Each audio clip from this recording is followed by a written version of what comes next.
Hola, bienvenidos y bienvenidas a su programa Tus Derechos. El día de hoy vamos a platicar sobre educación e inclusión digital, un tema que ha tomado especial relevancia a raíz de la pandemia y de las dificultades en que muchas niñas y adolescentes se han encontrado durante la pandemia para poder acceder a la educación, particularmente por la brecha digital en la que se padece en nuestro país y en otras partes del mundo.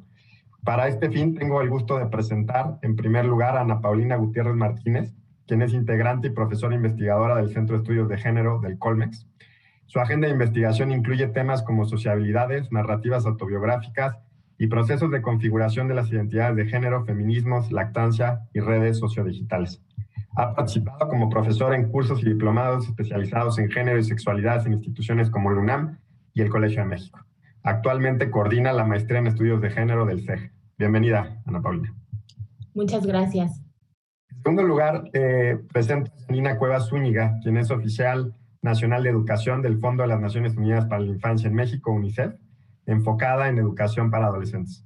Cuenta con más de 10 años de experiencia en temas de educación y habilidades para la vida, métodos de investigación cuantitativos y cualitativos, incluidas evaluaciones de impacto de proyectos a escala. Anteriormente trabajó en el Banco Mundial en temas relacionados con la educación media superior, el aprendizaje socioemocional y las TIC en la educación para adolescentes en México y la República Dominicana. Bienvenida, Janina. Finalmente, con mucho gusto, también presento a Isabel Crowley, directora ejecutiva de la Fundación Juconi. Fue representante de UNICEF en México, destacando sus esfuerzos en incidencia en temas prioritarios como la Ley General de Derechos de Niñas, Niños y Adolescentes, la creación del Sistema Nacional de Protección Integral de Niños, Niñas y Adolescentes, nacional y estatales, y 10 por Infancia. Actualmente es presidenta de la Red por los Derechos de la Infancia en México, presidenta de la Red de Infancia y Adolescencia en Puebla, miembro del Consejo Consultivo del CIPINA Ciudad de México y Puebla, además de ser consejera y miembro de la Junta Directiva de Family for Every Child a nivel mundial y miembro consultivo del Consortium for Street Children. Bienvenida. Muchísimas gracias. Bueno, Isabel, me gustaría empezar la conversación contigo y me gustaría que nos contaras, para, digamos, introducir el tema, ¿cuáles han sido los principales efectos que la pandemia por COVID ha tenido en la educación de niños, niñas y adolescentes? Pues puedes calcular, pues fue un impacto increíble para todo lo que tiene que ver con no solo la vida en general, pero para todo lo que tiene que ver con los niños y su educación, ¿no? Voy a empezar por también ponerte así como un marco, que es la observación general número 1 del Comité de los Derechos del Niño. ¿Y qué nos dice esa observación general? Nos dice que lo primero tenemos que ver es desarrollar la personalidad, las aptitudes, la capacidad mental. Eso es lo que queremos de los niños, ¿no? Lo que también, pues, en consecuencia también el respeto a sus derechos humanos, libertades fundamentales, todo lo que estamos hablando de criar lo que es un niño, ¿no? Porque cada niño es un mundo, pero realmente tenemos que ver lo que necesitamos para cada uno. También realmente el respeto a los padres que basen identidad, cultura, todo que tiene que ver el medio donde están realmente pues trabajando y donde están pues estudiando. Pero finalmente las escuelas son como la parte del desarrollo humano que está facilitando realmente el fortalecimiento del aspecto socioemocional de la niñez, la adolescencia, así como la posibilidad de estrechar vínculos sociales muy importantes. Yo, por ejemplo, aún tengo amigos de universidad, ¿no? Con quien, pues a mis 66 años, con quien aún tengo muchos contactos y que realmente pues son mi base de referencia, ¿no? Entonces, eso es súper importante de entender por qué necesitamos de la escuela, porque realmente nos da este vínculo que nos hace mejor ciudadanos, ¿no? Entonces, ¿qué ha puesto el COVID a prueba? Realmente pues nos ha puesto problemas de infraestructura y de servicios. Nos ha puesto problemas de capacitación de donante, de todos los maestros, todas las personas que están apoyando realmente a los niños, ¿no? El manejo de tecnología, contenidos académicos, materiales didácticos, desarrollo de habilidades de aprendizaje, acceso a equipos de cómputo. Y ahí estamos con lo que dices, realmente el rezago entre los que tienen pues toda la habilidad y todo el acceso al digital y los que no tienen, ¿no? Entonces, ahí es donde quiero. Entonces, también, además de todo esto, situaciones particulares de contexto familiar de estrés, porque pues las familias pues no tienen dinero, las familias pues han tenido que vivir todas juntas, se han perdido rituales que teníamos, ¿no? Entonces, eso es súper importante para aprender y para ver el impacto que ha tenido realmente el COVID en todo lo que tiene que ver con la educación. Y si vemos eso, cuando el INEGI nos dice que 48% de las familias tiene acceso a Internet, entre 40 y 50, ¿no? A Internet o a una computadora, pues ahí ya está, ya lo tenemos todo muy claro, ¿no? Entonces, lo que yo quiero ver también es que tengamos la idea de que dónde están nuestros niños. La mayor parte están en la sierra, la mayor parte están, pues son de una situación pues más desfavorecida, muchos son indígenas y las niñas en particular aún tienen otros retos que los chicos no tienen. Entonces la complejidad de lo que estamos hablando es realmente increíble, fundamental y pues algo que vamos a tener que recuperar en varios años, ¿no? Así es, y sobre eso te quería preguntar, Janina, porque uno de los efectos de la pandemia ha sido la enorme deserción escolar de muchos niños y niñas.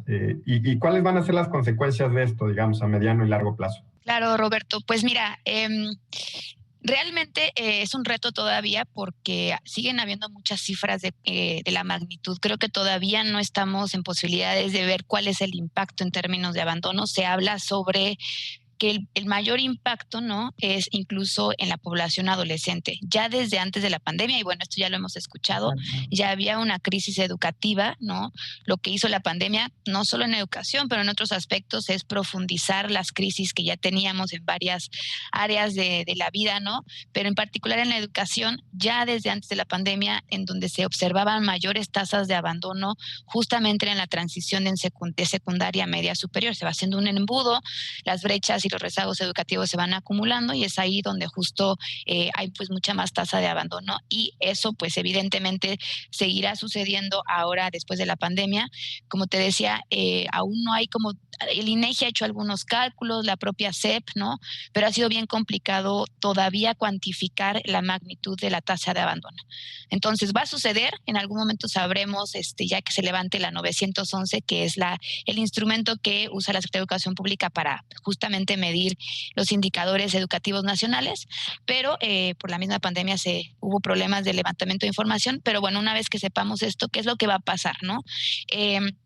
Evidentemente, el hecho de que un adolescente, por ejemplo, si nos situamos en la transición de secundaria a media superior, deje los estudios, pues evidentemente esto repercute de manera muy negativa en ingresos futuros, en el acceso a la digamos, a la educación superior, ¿no? En el acceso a trabajos. De por sí ya los jóvenes siempre habían tenido una historia de tener los peores empleos, ¿no? Empleos precarios. Entonces, evidentemente esto no solamente va a repercutir en el corto plazo en tasas de abandono, sino en el futuro de las y los jóvenes, ¿no? Y ahí a mí me gustaría hacer rápido una mención, algo muy importante, ¿no? Que justamente en este año en la observación número 25, ¿no? Un poco justo mencionando lo que decía Isabel, pero bueno, otra observación sobre el entorno digital, ¿no?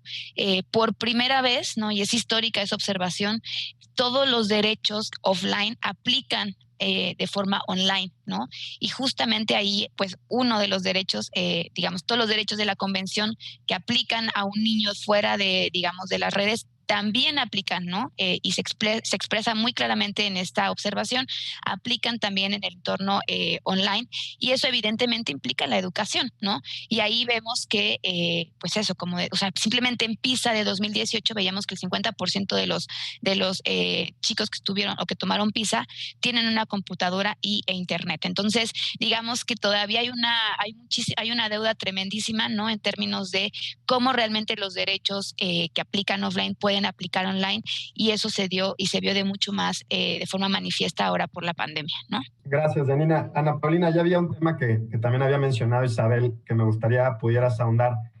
¿Cuál es el impacto diferenciado respecto a niñas y niños, digamos, estos efectos de los que estamos hablando, esta deserción escolar? Gracias, Roberto. Bueno, primero es muy interesante escuchar a las compañeras, porque creo yo, estoy de acuerdo con ambas, ¿no? Que seguramente hay un impacto o habrá un impacto diferenciado por género, ¿no? Pero también concuerdo con Janina en que quizá es muy pronto para tener cifras específicas o datos específicos y tendremos que ver cómo va evolucionando la pandemia y ya tendremos más adelante datos específicos sobre deserción escolar. ¿Y por qué digo esto? Porque creo yo, y no me dejarán mentir mis colegas, que también la deserción escolar depende mucho del contexto en el que se da, ¿no?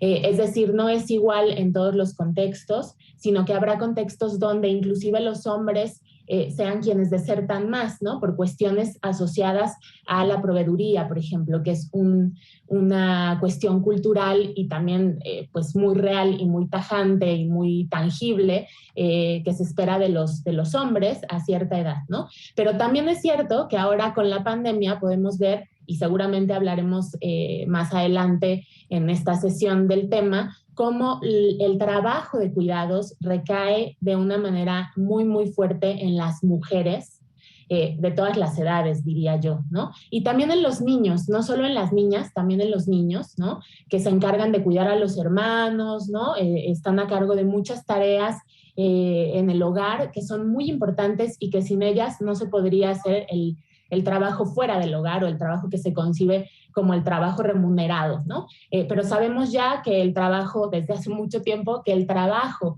que se hace en el hogar es muy importante y de alguna manera es la base también para el desarrollo económico de los hogares y de las familias, ¿no? Entonces, ya vamos viendo, ¿no? Cómo se va un poco dibujando el panorama, ¿no? Cómo este trabajo de cuidado seguramente va a tener una relación muy importante en la deserción que podamos encontrar en las niñas y en las adolescentes, pero seguramente también en los niños y en los adolescentes habrá otros motivos, otras razones que tengamos que entender que están produciendo la deserción escolar y que seguramente se van a tener que atender, y esperemos que así sea, a través de políticas públicas que tomen en cuenta estas particularidades. Así es, y bueno, será conveniente ahondar más adelante en el programa sobre este tema de los cuidados y cómo, bueno, se vincula con desigualdades estructurales de género, etcétera, para que, digamos, quien nos escuchan lo podamos y podamos entenderlo a cabalidad. Isabel, ahora ya hemos hablado de los problemas que nos está presentando la pandemia para efectos de educación. Muy probablemente estamos pensando en que además de estos efectos, pues no los alcanzamos a dimensionar actualmente porque, bueno, todavía estamos en medio de la pandemia o en ese sentido. ¿Pero has visto alguna respuesta institucional, ya sea en México o otras partes del mundo, que consideras efectiva para hacer frente a este tipo de problemas de los que estamos viviendo? Mira, pues efectivamente pues, hay muchísimas formas. Por todo el mundo, en realidad hemos tenido formas híbridas de cómo tratar el tema de educación, cómo apoyar pues tanto a los maestros como apoyar a los niños y a las familias. Se ve que en países pues, donde hay bastante más económicamente más bien, pues tienen mucho más apoyo de lo que tenemos nosotros en México, ¿no? Y entonces aquí también pues la brecha se va continuando a abrir. Y en realidad pues teníamos ya muchos ejemplos, por ejemplo en Australia pues tiene una forma de realmente pues tener toda su educación en línea desde hace mucho tiempo antes de la pandemia y podríamos aprender mucho de países que ya tienen esos sistemas. También la forma como entramos en la escuela, ¿no? Aquí pues hemos enfocado mucho en vacunar a los docentes y que esté un entorno que tengamos el líquido para lavar las manos o el sabón para lavar las manos y algunas cosas de sanidad. Pero en realidad pues tenemos que hacer mucho más para que podamos tener una escuela que realmente pues sea una escuela digna para todos, porque en realidad se ve lo que está pasando en las zonas urbanas y lo que está pasando en las zonas rurales. Yo estoy mucho en Guerrero y veo que la realidad es, pues, es enorme. La realidad de las niñas, de los niños en Guerrero, en Oaxaca, estamos hablando de Chiapas, es muy diferente. Entonces, sí que hay mucho que aprender. Por ejemplo, también tenemos muy buen ejemplo de Dinamarca, que realmente pues, han abierto, uno de los que han abierto más rápidamente, porque tenían todas las condiciones, pero también tenían pues todo lo que tiene que ver con lo digital ya muy bien instalado. Yo creo que eso los ha ayudado mucho, pero también, como ha salientado mi colega, el impacto que esto ha tenido en las familias es muy, muy grande y no se puede realmente, pues no nos podemos descartar de realmente, si queremos hacer algo, necesitamos de más presupuesto para las escuelas, más presupuesto para la educación y muy interesantemente, pues sí, los adolescentes han sufrido inmensamente porque todos sus sistemas pues de relacionamiento se quebraron, pero tenían el digital y estaban muy hábiles en el digital. Al contrario que los niños de 0 a 6, todo lo que tiene que ver con el desarrollo infantil temprano, ahí sí que hay un rezago muy grande. Y como sabes, ahí es donde todas las conexiones que se hacen en el cerebro, de 0 a 2 años es la mayor, tenemos la mayor aceleración de neuronas que se crían, y de 0 a 6 es donde tenemos pues un incremento exponencial. Y si no tomamos atención a eso, nos vamos a rezagar para toda la vida. Puede que no se recuperen jamás. Claro, creo que acabas de poner también el punto sobre las IES. Estamos viviendo una situación que, pues, los efectos pueden ser durante mucho tiempo y que por eso creo que es tan importante reflexionar y pensar sobre lo que se está haciendo actualmente tanto en México como en otros países del mundo. Es el momento de hacer una primera pausa. Les recuerdo a quienes nos escuchan, a quienes nos ven, que estamos platicando sobre educación e inclusión digital y que nos pueden mandar sus comentarios a mi cuenta de Twitter rmiembro1 o a la cuenta de Twitter de Justicia TV. Ya regresamos.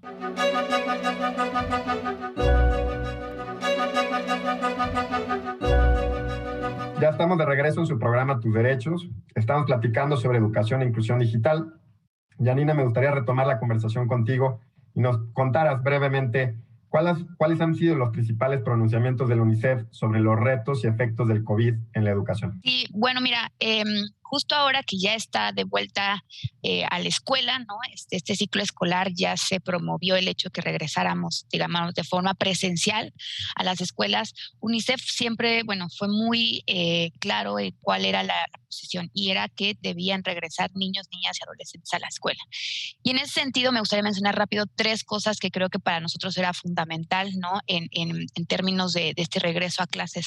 Uno, y creo que lo retomo del bloque anterior que Isabel nos contaba sobre la importancia de crear ambientes seguros para el regreso a clases, y eso implicaba tener todos los, digamos, lo necesario para lavarse las manos, cubrebocas, y en ese sentido, pues sí es importante, ¿no?, que el gobierno que haya más inversión para poder tener y asegurar espacios higiénicos y, digamos, limpios para poder regresar a clases. Eso por un lado, y UNICEF está, digamos, siempre apoyando y, digamos, promoviendo que esto suceda. En un segundo momento, creo que algo muy importante y que va a ser más de largo plazo es la recuperación de aprendizajes, ¿no? Cómo esta pandemia, lo mencionaba anteriormente, ha ahondado la crisis educativa, ¿no? Y cómo vamos a hacer para recuperar y remediar, ¿no?, los aprendizajes que lamentablemente no se pudieron cubrir de forma óptima.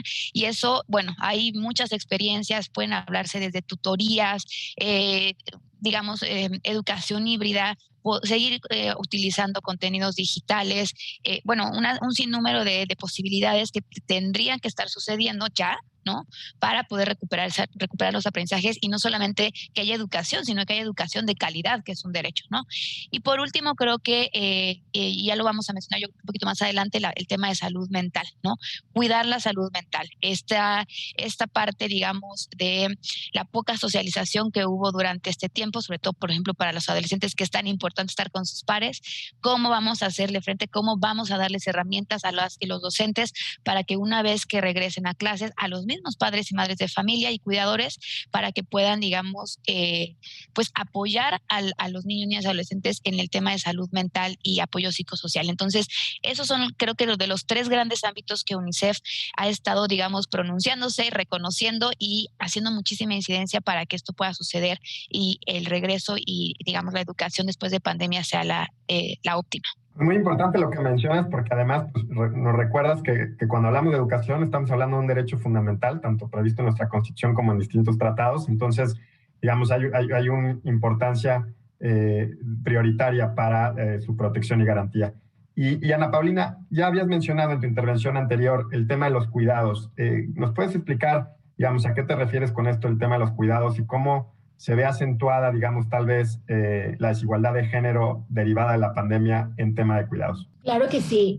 Bueno, el trabajo de cuidados doméstico y de cuidados hace alusión a todo este trabajo que se hace en la casa, sobre todo, pero no solo en la casa, para organizar la vida, ¿no? O sea, cuestiones tan cotidianas como qué vamos a desayunar, qué vamos a comer, qué se van a llevar a la escuela las y los niños, van a tener o necesitan tener la ropa limpia, los uniformes, esto antes de la pandemia, ¿no? Pues no solo de las niñas y de los niños, adolescentes, etcétera, es decir, no solo de hijos o hijas si hay en la familia, sino también de adultos mayores, ¿no? Los cuidados que tienen que ver con las personas mayores, tener que llevarles a consulta, que se tomen las medicinas que corresponden, en fin, todo lo que tiene que ver con que una persona esté bien, ¿no? Esté bien y pueda llevar a cabo su vida cotidiana sin ningún problema, ¿no? Este sería como el ideal, ¿no? Y pues todo lo que tiene que ver también con la limpieza, por ejemplo, la higiene, la limpieza del hogar, la higiene de las personas, ¿no? Las tareas que tienen que hacer las personas, los niños, las niñas, o sea, tiene que ver, como nos damos cuenta, esta organización de la vida en relación con varias dimensiones, ¿no? La salud, la educación, la alimentación, que están todas vinculadas, ¿no? Entonces, ahora, tradicionalmente, quienes se hacen cargo en la mayoría de las sociedades de estos trabajos, ¿no? Domésticos y de cuidados han sido y son las mujeres, ¿no? Porque socialmente hay un tipo de organización que nos dice, los hombres proveen, es decir, los hombres trabajan fuera de casa, les pagan y traen el dinero, y las mujeres se encargan de administrar, que esa es otra parte del trabajo muy importante, el trabajo doméstico y de cuidados, de administrar los recursos y tener todo listo para que la familia pueda llevar a cabo sus actividades cotidianas, ¿no? Entonces hay como digamos, un mandato social de que son las mujeres quienes tienen que hacerse cargo de todo este trabajo de cuidados. Ahora, si pensamos en lo que implica o ha implicado la pandemia, pues hasta la palabra suena, pero así perfecta, ¿no? El cuidado, cuidarnos. ¿Quién nos cuida en la pandemia, no? Yo estaba viendo un reportaje de Forbes ayer y me llamaba muchísimo la atención sobre educación, justamente, ¿no? Porque íbamos a hablar del tema, entonces dije, a ver, esto está interesante.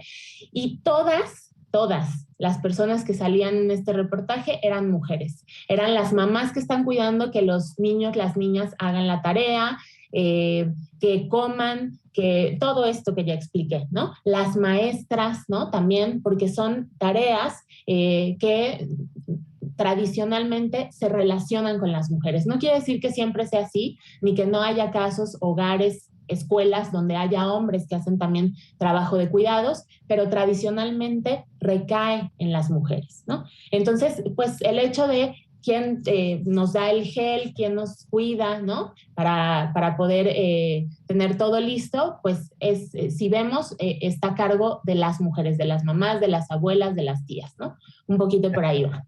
Así es.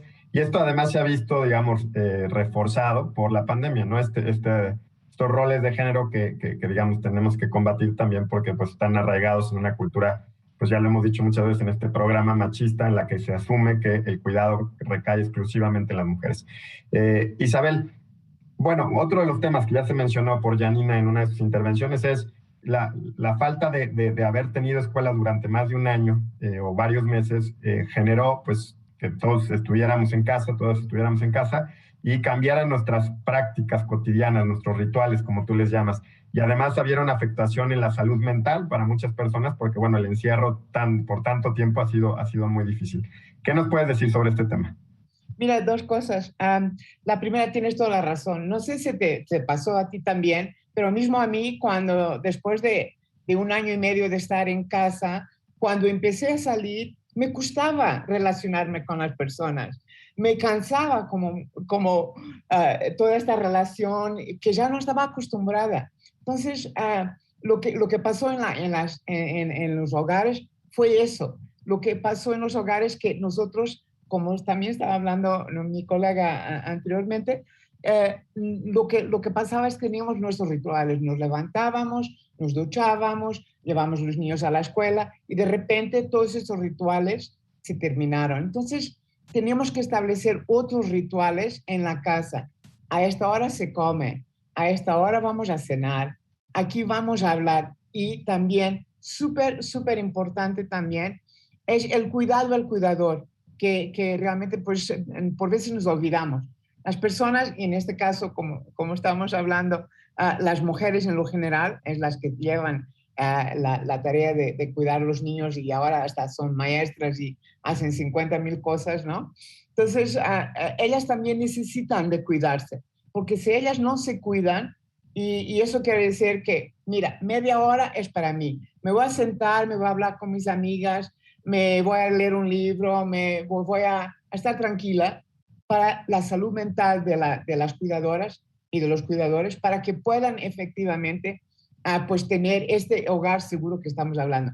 Y lo que ha pasado también, el impacto de esta pandemia, también lo vamos a ver en términos de cambio de patrones de sueño, personas no están durmiendo bien, cambios, aumentos, porque estamos mucho tiempo en la televisión o sentados, aumentos de peso. INEGI dice que hemos aumentado en lo general 8 kilos por persona, que es increíble, ¿no? Entonces, todo eso realmente aumento de sedentarismo, y lo que va a pasar que estos niños también van a ser los adultos que van a tener hipertensiones, que van a tener sobrepeso y otros problemas en el futuro. Entonces, lo que queremos hacer, y que yo siempre digo, es tenemos que invertir en la niñez ahorita, porque es ahora que ellos nos necesitan y que los presupuestos tienen que estar a la altura de la infancia y de la adolescencia, porque estamos hablando de 0 a 18, y que realmente pues las brechas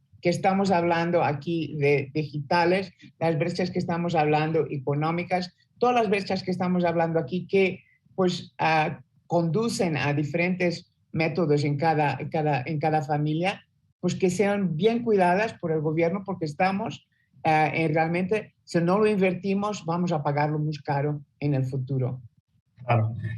Y bueno, Janina, hay un tema relacionado que ya se ha mencionado de los medios digitales. Bueno, hemos hablado de brecha digital, esta separación que existe entre personas que tienen más posibilidades, digamos, para tener medios digitales en su casa y los que no lo tienen, que es un problema que ha planteado la pandemia, pero también un problema es el de la seguridad en medios digitales. Ustedes han trabajado ese tema. ¿Qué nos puedes comentar?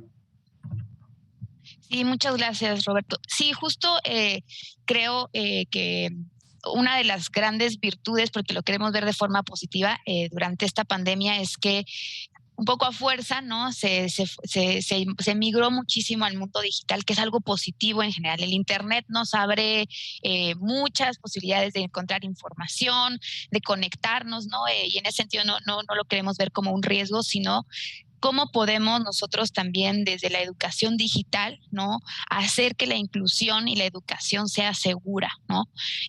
Durante toda esta pandemia, pues los niños, niñas, adolescentes, pues empezaron a utilizar, los mismos docentes, un montón de plataformas digitales, ¿no?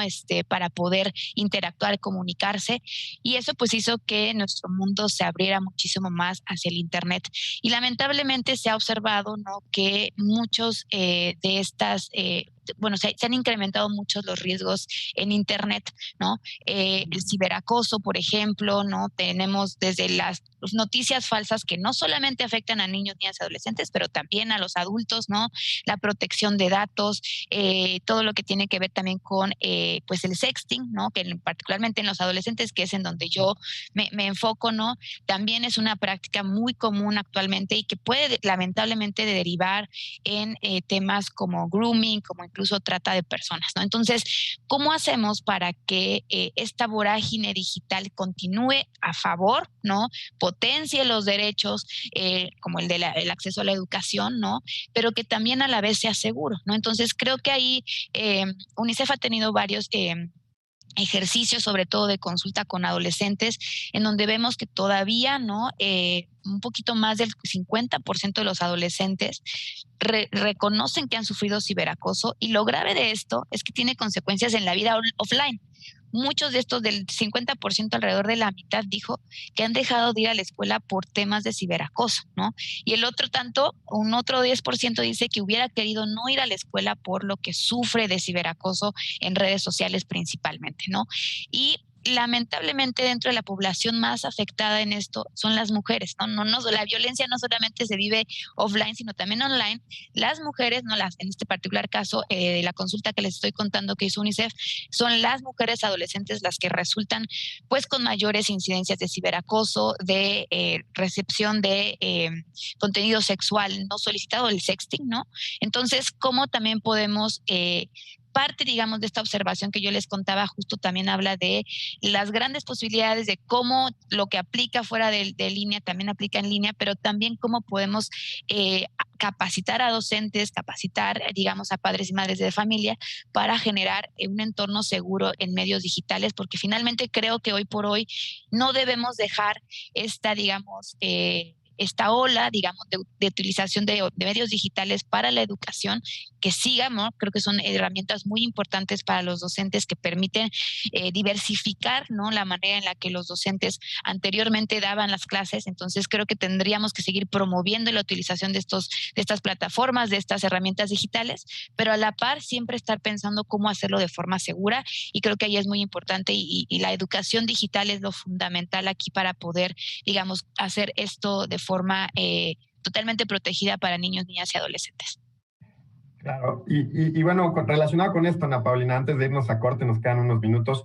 Hemos estado hablando del derecho a la educación, pero creo que, digamos, la afectación del derecho a la educación también se vincula con el derecho a vivir una vida libre de violencia. ¿Cómo harías este vínculo entre estos dos derechos? Vivir una vida libre de violencia, el derecho a la educación, y las afectaciones que digamos, que puedes vislumbrar de la afectación que se está teniendo el derecho a la salud. Híjole, bueno, pues es complejo porque volvemos a lo mismo con lo que iniciábamos. Bueno, Janina nos da algunos datos muy importantes que también ya sabíamos, pero que creo que tenemos que hacer más investigación sobre lo que está sucediendo en la pandemia para que podamos pensar de qué manera en estos contextos particulares, en el contexto de pandemia y lo que viene, ¿no? Porque ahora vemos que empezamos con estos intentos de educación híbrida, y eso también suena muy sencillo y muy fácil y como que, pero trae sus retos, ¿no? A nivel educativo y a nivel social. Y creo que ahí también las formas en que se van a dar estas violencias, ¿no? Ahorita me llamaba mucho la atención lo que decía Janina, de este miedo de volver a la escuela, ¿no? Y pensaba, ¿cómo se da esto en un contexto híbrido? En donde a lo mejor recibes los ataques en línea, pero después tienes que ir a la escuela en algún momento y ahí están los agresores, ¿no? Entonces, creo que tendremos que ir viendo, ir conociendo este nuevo contexto para ver específicamente de qué formas se desarrollan estas violencias, que no son nuevas, pero que sí creo que los contextos van siendo diferentes, ¿no? Y hay que atenderlo, porque justamente, y yo creo que podemos regresar en algún momento al tema de la brecha. ¿Qué es la brecha digital y cómo la podemos desmenuzar, ¿no? La brecha digital no es solo la diferencia o la desigualdad en el acceso, sino también en las formas en que nos relacionamos con estos medios digitales. Y justamente la seguridad sería un elemento muy importante y la violencia sería un efecto diferenciado, ¿no? En este caso por género, y también creo que es muy importante destacar otros elementos como la edad también, ¿no? Entonces, bueno, creo que sería importante conocer más al respecto, pero tenemos ahí también algunos indicios ya para ir viendo qué es lo que está sucediendo. Pues muchas gracias. Es momento de hacer una segunda pausa. Les recordamos a quienes nos ven que estamos hablando sobre educación e inclusión digital, particularmente a la luz de lo que ha sucedido en la pandemia en el último año y medio que la hemos estado viviendo. Les recuerdo que nos pueden mandar sus comentarios a mi cuenta de Twitter rmiembro1 o a la cuenta de Twitter de Justicia TV. Ya volvemos.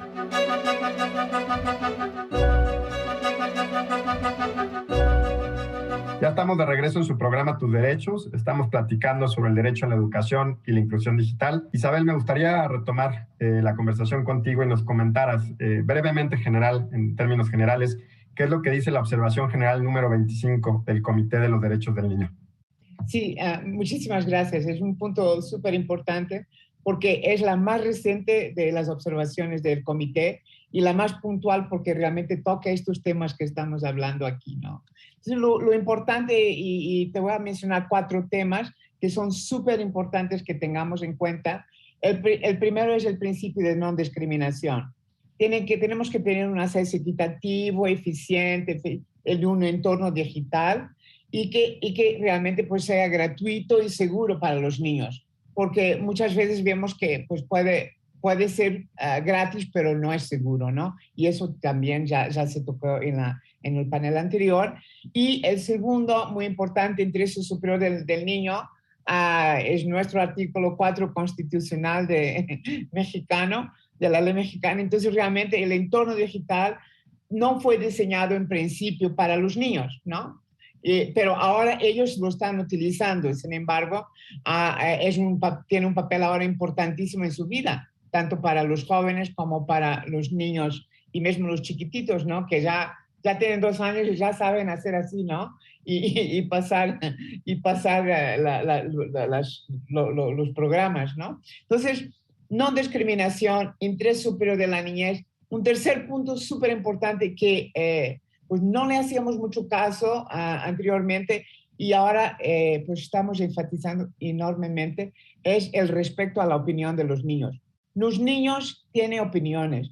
Los niños pues son ciudadanos de derecho el minuto que nacen, ¿no? Pues claro, van apropiándose de sus derechos de una forma paulativa, depende cómo van creciendo, pero hay que respetar sus opiniones y tenemos una visión muy adultocéntrica de todo lo que hacemos. Entonces, realmente, escucharlos, entender dónde viene y ellos de verdad te dicen todo muy blanco y negro, lo tienen muy claro en sus ideas, cómo realmente lo que quieren y lo que no quieren, ¿no? Y el cuarto punto es el derecho a la vida y a la supervivencia y al desarrollo.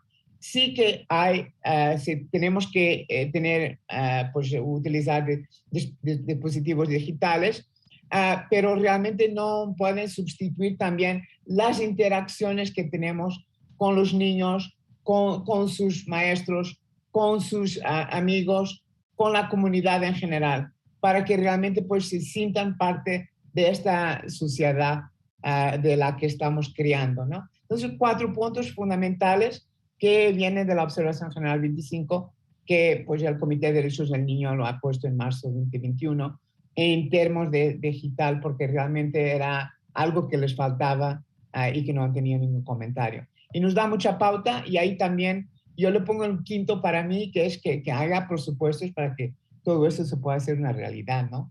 Así es, la importancia del presupuesto, pero además quería enfatizar esa idea que decías de escuchar a los niños y niñas, porque giramos, digamos, en un entorno adultocéntrico que pareciera ser que la única opinión que vale es la nuestra, ¿no? De los adultos. Janina, me gustaría, en relación con esto, con la Observación General 25, hay estudios que nos dicen cómo ha sido la realidad durante esta pandemia en términos de educación. ¿Qué nos puedes comentar sobre eso? realmente digamos, retomando lo que decía Isabel, por qué es importante y por qué es histórica esta observación, es porque por primera vez se reconoce que los derechos aplican tanto online como offline. Es un hito, ¿no? Esta observación, para la cual de hecho consultaron, ¿no? Hicieron una consulta con varios niños y niñas y adolescentes de varios países para construirla. Entonces está basada en esto que hablábamos sobre considerar sus opiniones. Pero bueno, una de las cosas también muy importantes de la observación es que reconoce también que el hecho de que no sea, que existe esta brecha digital, ¿no? Hace que justamente las desigualdades crezcan, ¿no? Y en ese sentido, en México, que fue lo que observamos durante la pandemia, ¿no? Ya hablábamos un poquito de algunas estadísticas, que el 50% de los niños, pero bueno, al menos lo que dice PISA, de los adolescentes que digamos, realizan la prueba PISA, 50% tenían computadora e internet, ¿no? También vemos, por ejemplo, en México existe la Enduti, ¿no? Que es una encuesta que realiza el INEGI, en donde podemos ver digamos, el contexto de conectividad, uso de internet, dispositivos móviles, ¿no? Obviamente ahí también vemos que existe mucha más conectividad en zonas urbanas que en zonas rurales, y ahí se refuerzan las desigualdades, ¿no? Y realmente en términos educativos hay un estudio que sacó la Ibero, ¿no? Que también pues nos habla que, por ejemplo, el 35% de los docentes realmente reconocen que pudieron seguir en contacto con sus alumnos. Solo el 35% durante la pandemia es bastante bajo, ¿no? También, por ejemplo, ahí ustedes saben que uno de los principales instrumentos que utilizó la Secretaría de Educación Pública fue Aprende en Casa, que fue la televisión, y a través de la televisión se daban las clases. Si bien, digo, también hay varios datos, pero al menos este estudio que realizó la Universidad Iberoamericana, pues hablaba sobre pues el bajo uso realmente que declararon los niños, niñas en la utilización de estas herramientas, y conforme de hecho iba creciendo, o sea, digamos, los niños lo vieron un poco más que incluso los adolescentes, ¿no? Entonces, creo que se hizo lo mejor posible, se trabajó muchísimos contenidos. Creo que el docente, y ahí hay que hacer un reconocimiento bien grande, ¿no? Tuvieron que aprender de la noche a la mañana a utilizar plataformas, el gap digital que existía y que esa deuda que teníamos con ellos, ¿no? Como sociedad, como el gobierno, en términos de formación para el mundo digital, tuvieron que aprenderlo de la noche a la mañana, y creo que también hay que hacer un reconocimiento y ver, digamos, también la oportunidad en esto. Hoy por hoy, muchos y muchas de ellos nunca pensaron poder utilizar las herramientas como las están utilizando, y hay que seguir invirtiendo, ¿no? Como decía Isabel, hay que seguir promoviendo este tipo de herramientas, porque si bien durante la pandemia tal vez no tenemos los mejores resultados en términos de acceso de internet, o que tanto el maestro pudo comunicarse con sus alumnos, pues creo que podemos todavía mejorarlo, y en ese sentido pues seguir apoyando tanto a los docentes como al gobierno mexicano para lograrlo, ¿no? Así es. Gracias, Janina. Ana Paulina, un tema que se ha mencionado y que, digamos, recurrentemente es el tema de la brecha digital. No nos podemos terminar el programa o irnos a conclusiones sin que tengamos una idea muy clara de qué estamos hablando cuando hablamos de brecha digital, y si nos lo pudieras explicar también, digamos, desde la desigualdad de género y la desigualdad de clase. Claro que sí.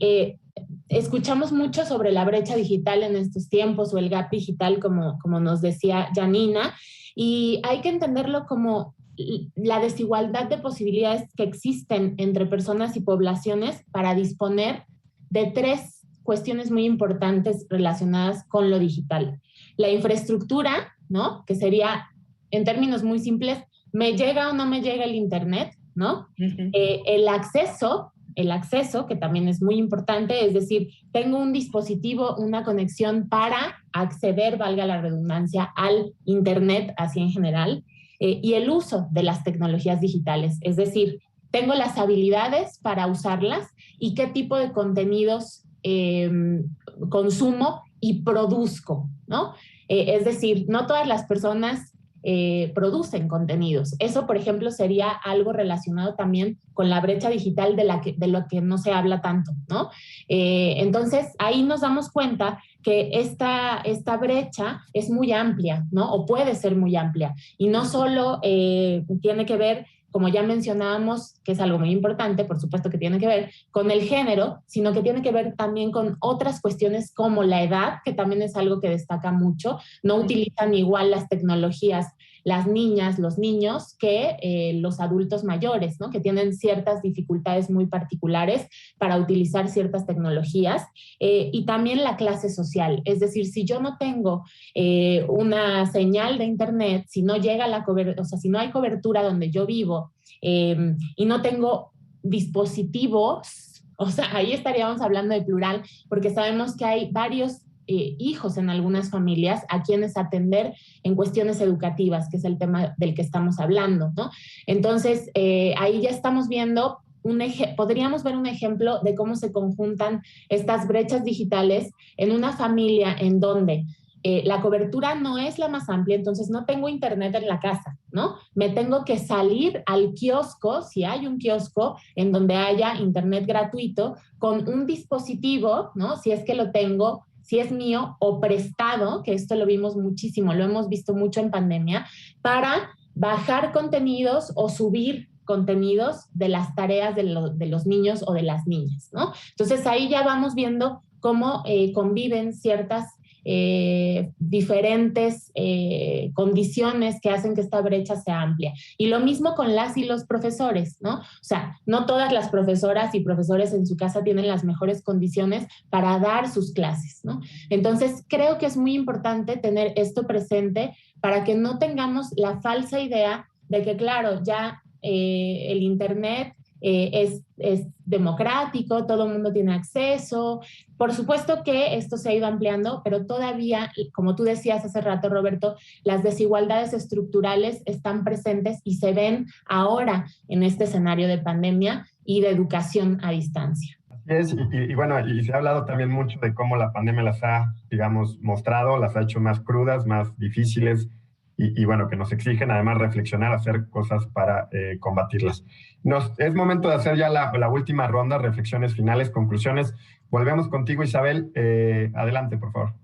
Vale, pues mira, de verdad, muchísimas gracias por tenernos aquí y por poner pues el dedo en este tema tan importante, ¿no? Yo diría, tengo como 4 o 5 recomendaciones. La primera, realmente, y algunas muy prácticas, ¿no? La primera es la exoneración de los costos de los exámenes educativos para motivar la reinscripción, porque veo que muchas veces las personas no van o no van a poner sus niños en la escuela porque no tienen el dinero para hacer todos los trámites, los uniformes y todo. Entonces, ¿cómo hacerlo más sencillo para ese grupo realmente que necesita nuestro apoyo? Entonces, exonerar costos para realmente pues, podermos tener una reinscripción más grande y permanencia, ¿no? El segundo punto también es introducir mucho el desarrollo y aprendizaje mediante tal vez más juegos, más recursos educativos, porque veo realmente en la primera infancia en particular que nos falta bastante, nos falta bastante y es un periodo para mí tan súper importante. Y también para balancear todo que tenemos que ver también, y yo creo que tenemos que revisar lo que estamos haciendo para los jóvenes, para que estos jóvenes puedan estar equipados a ser los miembros de sociedad que queremos, ¿no? Para México. Entonces también yo veo dos tipos de edades donde tenemos que enfocar muchísimo. Todo que desarrollo infantil temprano y todo que tiene que ver con la juventud. Además son 2 áreas cuando donde el aprendizaje se hace de una forma mucho más fluida y mucho más rápida, ¿no? Lo otro que veo también era asegurarnos que en todas las escuelas haya el agua, el jabón, todo lo que tenemos que tener para conservar y continuar con todo lo que tenemos que ver para que el COVID no se continúe pues, a estar en nuestro país, ¿no? Y muy ligado a eso también el tema de vacunación. Nosotros en México teníamos, y yo como no soy mexicana, soy mexicana de corazón, teníamos la mejor, era un referente para la región, todo el sistema de vacunación que teníamos para los niños. Eso se perdió, no lo teníamos, nos falta por todos los lados muchísimas vacunas y eso lo vamos a pagar también porque vamos a tener niños que van a quedarse enfermos que no tenían que quedarse enfermos, ¿no? Entonces ahí también continuar con nuestra vacunación, levantarla a donde estábamos, para que realmente podamos continuar. Pues tenemos 40 millones de niños en México, ¿no? El otro punto también es activar las estrategias de acompañamiento, priorizando salud, nutrición, atención socioemocional. Eso es muy importante, estar muy atento a ver los profesores, los maestros, este niño tiene un problema, ¿cómo lo podemos apoyar, no? Porque los niños es muy claro cuando tienen problemas, ¿no? Y finalmente, pues, vacunación universal de todo que estamos hablando del COVID y pues continuar con los derechos humanos en el país. Entonces, yo diría que esos serían mis puntos. Excelente. Janina y Ana Paulina, les pido brevedad, nos quedan unos minutos, por favor. Perdón. No, pues yo muy rápido, porque creo que ya lo platicamos todo, pero yo desde mi punto de vista creo que lo importante es seguir invirtiendo para que sea la educación digital sea más extendida, ¿no? Ya que tenemos esta experiencia de la pandemia, creo que hubo muchos avances, pero hay que seguir invirtiendo para que sea pues para más personas, ¿no? Para más niños y adolescentes y sobre todo hacerla muy segura para que también esto no implique un riesgo, sino más bien un área de oportunidad de aprendizaje para los niños, niñas y adolescentes. Gracias. Y Ana Paulina, es tu turno. Claro que sí. También muy rápido, yo pensaría que al momento de diseñar políticas públicas para mejorar las condiciones a partir de este momento en adelante, sería muy importante escuchar a la población, ¿no?